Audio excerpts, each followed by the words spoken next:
Salut, c'est un vrai bonheur de vous retrouver aujourd'hui pour la toute première vidéo sur le livre Les 48 lois du pouvoir de Robert Greene. Cette vidéo est la première d'une série de vidéos qui sera disponible sur notre chaîne Vovo Reviews. Chaque vidéo abordera l'une des 48 lois énoncées dans ce livre. Sans plus tarder, commençons. Première loi du pouvoir selon Robert Greene.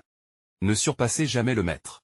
Cette loi met en garde contre l'erreur de surpasser ou d'humilier une personne plus puissante que vous. Robert Greene explique que les dirigeants sont souvent très sensibles à leur statut. Si vous montrez trop vos talents ou compétences, cela peut être perçu comme une menace, même si ce n'était pas votre intention. Les personnes au pouvoir veulent se sentir en contrôle. Si vous faites de l'ombre à votre supérieur, cela peut créer de la jalousie ou de l'hostilité. Même si vous avez de meilleures idées ou plus de talent, vous devez apprendre à masquer ces forces ou à les présenter de manière à flatter l'ego de votre supérieur. L'idée est de respecter la hiérarchie, de rester humble et d'attribuer une partie de vos succès à votre supérieur. Cela vous protège des représailles tout en renforçant votre position, car vous devenez indispensable tout en laissant croire que votre supérieur est toujours en contrôle. Exemple illustratif.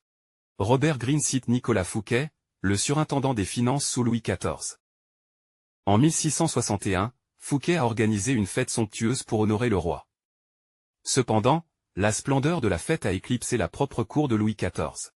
Le roi, humilié par cette démonstration de richesse, a vu cela comme un affront à son autorité. Fouquet a été emprisonné pour le reste de sa vie.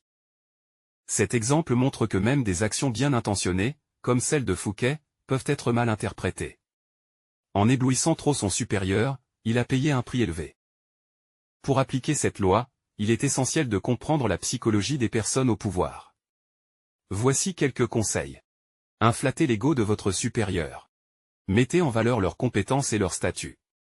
Si vous réalisez de grandes choses, attribuez-en une partie du mérite à votre supérieur. 2. Sachez quand vous retirer. Ne cherchez pas à briller en toutes circonstances. Parfois, il vaut mieux rester dans l'ombre et laisser le supérieur se mettre en avant. 3. Maîtrisez l'art de la dissimulation.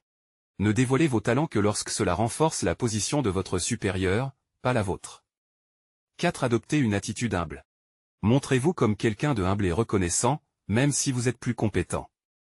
C'est tout pour cette vidéo, aimez, abonnez-vous et appuyez sur la cloche de notification pour ne pas rater la prochaine vidéo.